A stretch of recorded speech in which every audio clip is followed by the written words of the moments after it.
Hi, my name is Amy. And I'm Lan An. And welcome back to Bingeable Beans.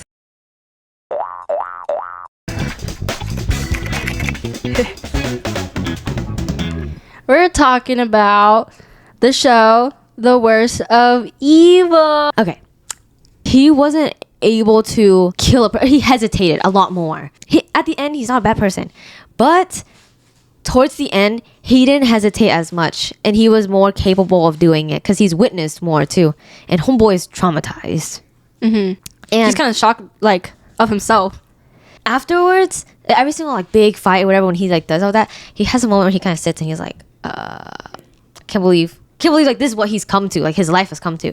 The main reason that he has that shift is obviously he's in this gang, but that goes to show like your environment and the people that you're around can significantly affect who you are and change who you are.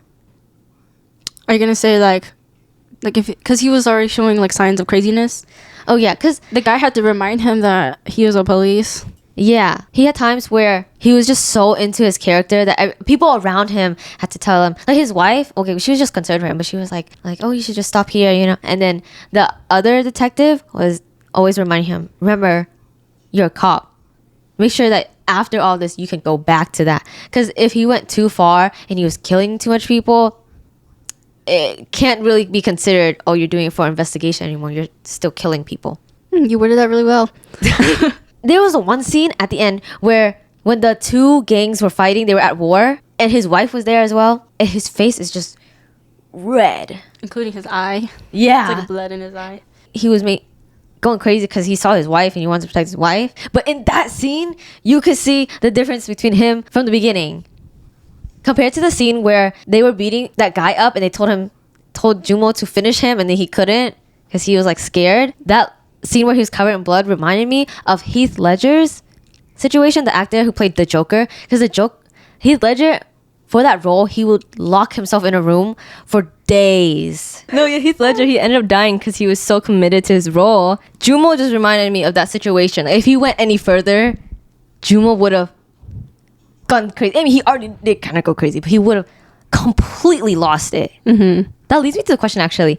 Do you think after this whole thing, him and his wife were able to get back In real to life? before? Are you talking about in the show? In the show. Yeah, it's the fact that they didn't even show if they ever, like, was intimate again. But yeah, they went through so much. They went, like, he did all this for her. Like, well, first it was for the case. But yeah, I would think they would.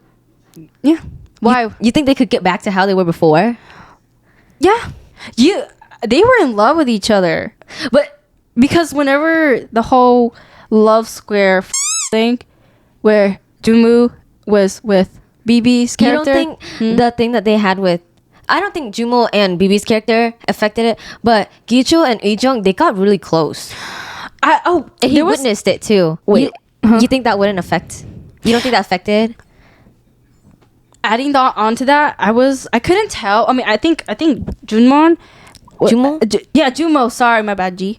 Junmo, it felt a little bit more fake. But because Gichu and Yujong had something before, I couldn't tell if... At first, I was like, oh my god, Yujong is cheating on Junmo. Because it seemed so real. And there wasn't any signs of her being like... This is what I think. They did that on purpose to where like we also are kind of deceived by it. Because that's how Gicho feels. Like he feels like it's real. So he's going along with it. And so then when we find out it's not real, we're heartbroken with him. Yeah. Only the part, that one small part in the car scene where he kissed her, she was like...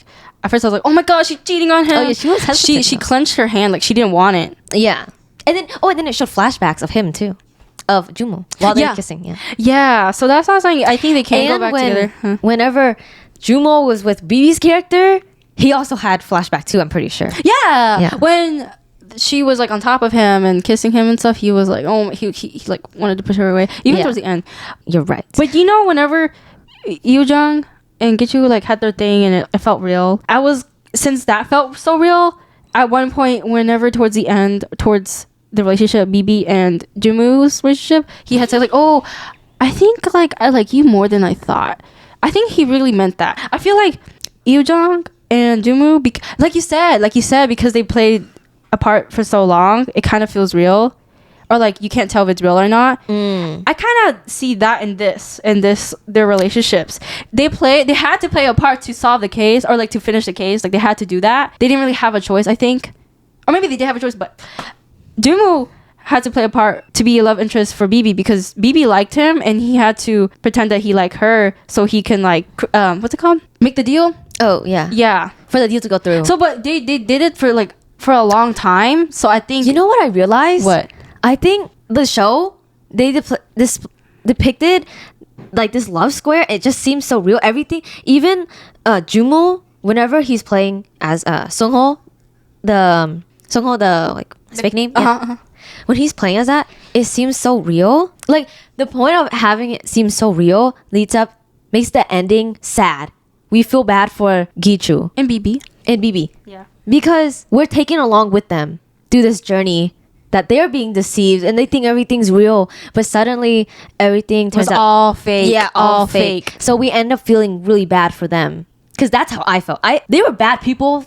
The ending that was bound to happen, but because of the way that everything like progressed throughout the show, you see the bond between them and everything. Everything is just suddenly taken away. I felt bad for them. Whenever BB found out that it was fake and he was a police, I was like, oh, in the scene, like it was kind of like not a plot twist, but we didn't think that she would be that way. I thought she would go against him. If anything, she would get mad and like want to kill Junmo kind of thing, because that's her character. But it was the other way around. She was like, she wanted to protect him.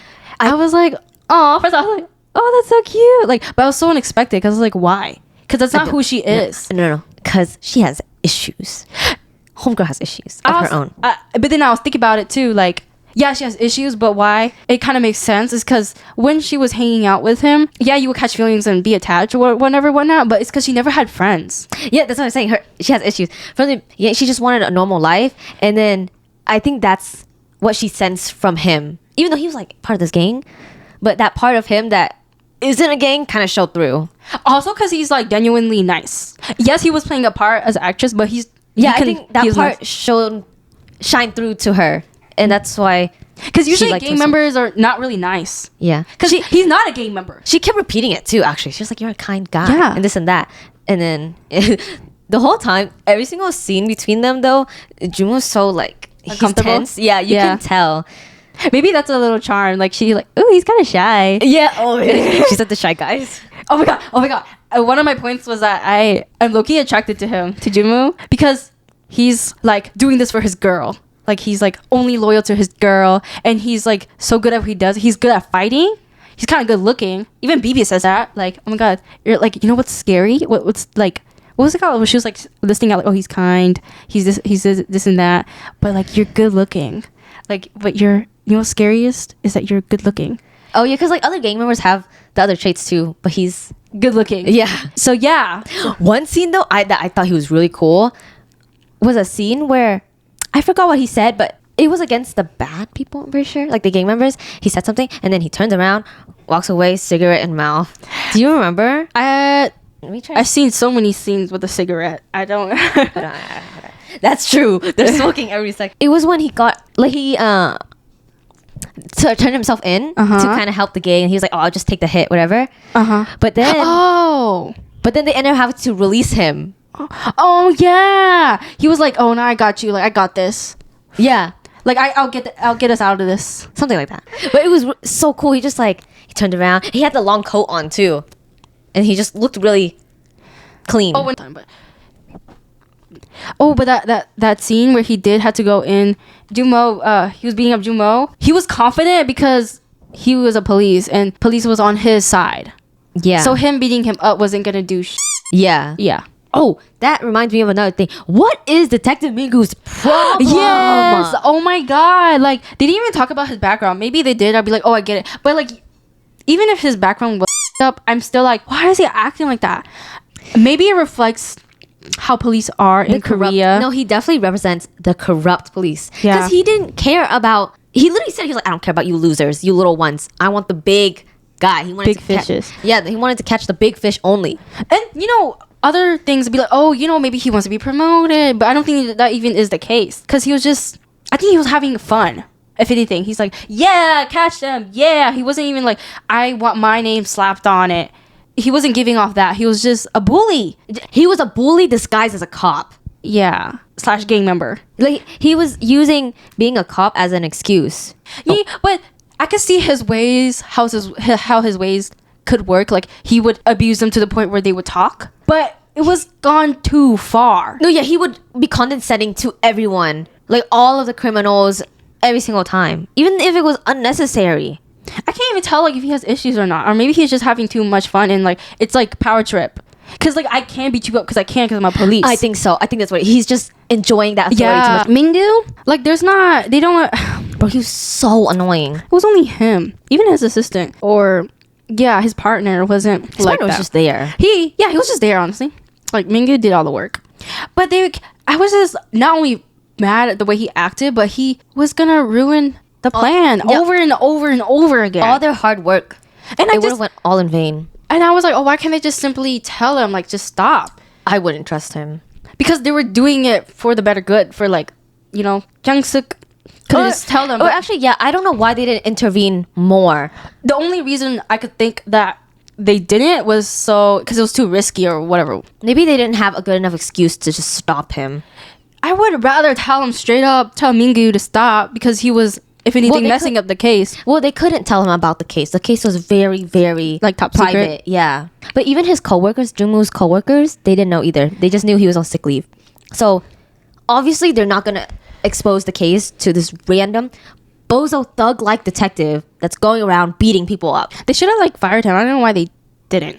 Yeah, but it goes with the thing where I'm saying it made sense that the setting was in the 90s. Because everything was, like, not organized and everything was corrupt and dumb. Like, even more. Mm-hmm. And I think violence was more okay. Even more okay. You know what I'm saying? Yeah. And also, back in the day, they weren't as advanced, so cameras weren't everywhere. They had cameras, but it wasn't everywhere like now. Mm-hmm. And it was harder to get information. Mm-hmm. I must say, all was messed up. Because Jimmu didn't even want to do this job. Like, who would do this job? You're literally risking your life and joining the gang. Potentially... He didn't want to do it, but he ended up agreeing for the position. So he get a promotion? Yeah. He was desperate for that. So he did have an option. It's not like he didn't. But was his life sad? No, right? No. It kind of was. Like, they were both poor.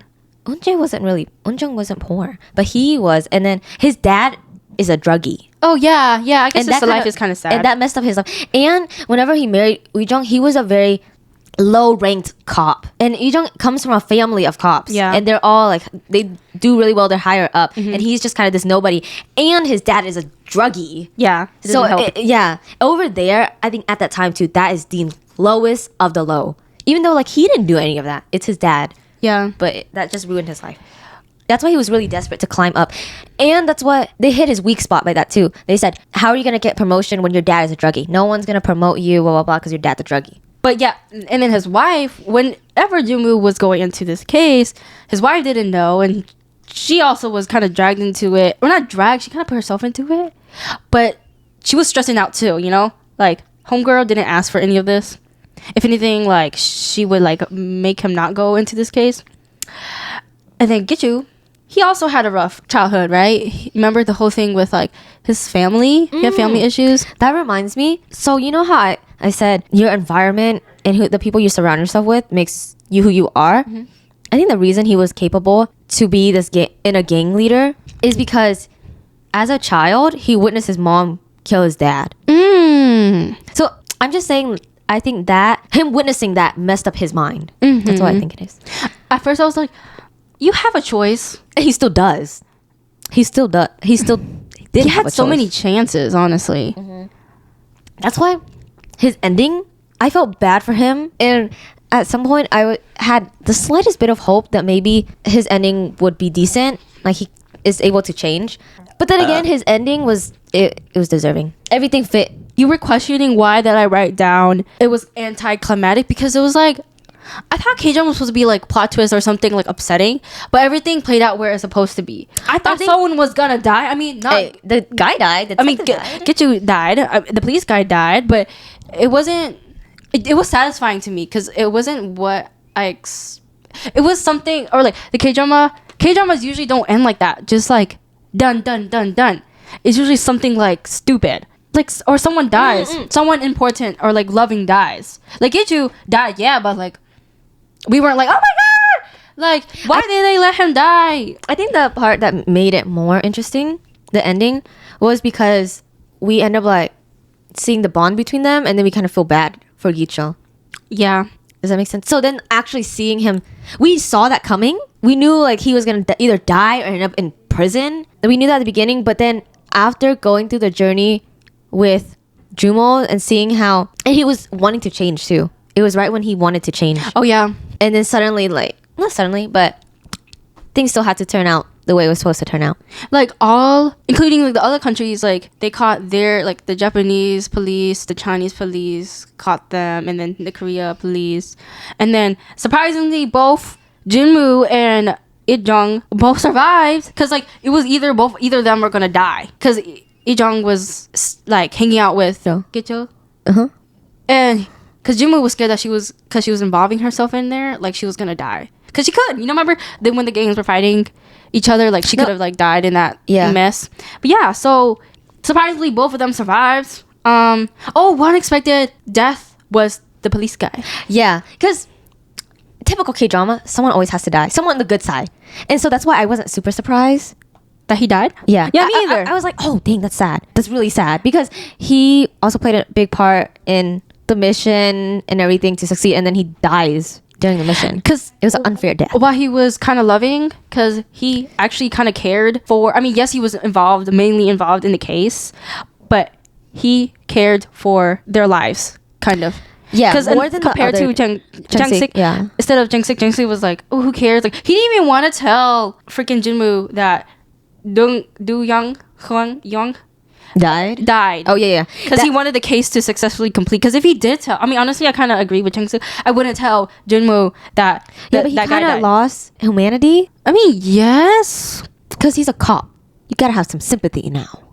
Sometimes you can't. No, it's with everything too. For a gang leader, yes, but he's a cop. The person who's undercover is a cop and is a human. But he's not in Jumo's shoes. That's why he's like, just do it. And I do get his point, like he's determined, he wants to catch it so bad, but he, in the midst of all of that and all their hard work, he forgot that Jumo has a regular life still. That's why I feel like Jinmu knew what he was signing up for. It wasn't like sunshine and rainbows. Like I feel like all of them knew that it come with like risk and sacrifices. No, I agree. No, they knew. Of course they knew, because he's going into a gang, Yeah. But I know what you mean though. Like he didn't even show any sign of sympathy. Yeah. That's what you're saying. Yeah. But he had to do what he had to do because he was doing it for the greater good. You could say like, yeah, I want my name slapped on this case. Lack for a better word, greedy. But he had to do what he had to do. Sacrifices. I think he said that too. Like it comes with sacrifices. Yeah. But he didn't show any mercy. Like he was like kind of fucked up. That's why he wasn't even like hesitant. We're like, oh, maybe I should tell him, or like, oh my god, I kind of feel bad. But that's why I'm talking about the blur between cops and the gang. Like they're very similar. Mm-hmm. Even though one side is cops, government, they're supposed to be the good people, and the gang's supposed to be the bad people. But they're so similar in how they act that it kind of gets blurred. And that's why, like, the show's called The Worst of Evil. And I think, like, why do you think... What does Worst of Evil mean? Refer to? Well, I think that The Worst of Evil... What do you think? I think it's referring to the fact that both cops and the gangs are evil in a way, but the gang's just worse. That's how I see it. Oh. I was, like, in a more, like... It's just, they're both bad. They're both... all messed up, but who's the worst one? I think it could also refer to within the gang group as well. Like they're all kind of evil, but like who's... Going off of yours, the term evil could come in like different ways. Let me add to my thought real quick. Yeah. Is that the gangs obviously are evil. They kill people, straight up abuse people, right? But the cops, in order to achieve what they did, they also had to play into the evil. So then... I like that better. Yeah, so then it's... Okay, which one's the worst of the two? Obviously the gang, because they're the one just going crazy for no reason. I like the thought that you said. Like they both partake in evil. I like that. That's I what like it that. is. And then who's the worst? The kings. So, last question for the episode was the show Bingeable. Me, 11 out of 10. Really? I say It's a refresher from watching the other ones because I'm like, this one actually I could watch back to back. they're just different genres, I think. The other one I kind of like too. and it's a bit shorter. This one's a bit shorter. Yeah. It's 12 episodes. I liked My Demon. But this one, I would say a 10. Yeah, See, a 10, it's really a 10. good. A 10. Interesting. Yeah.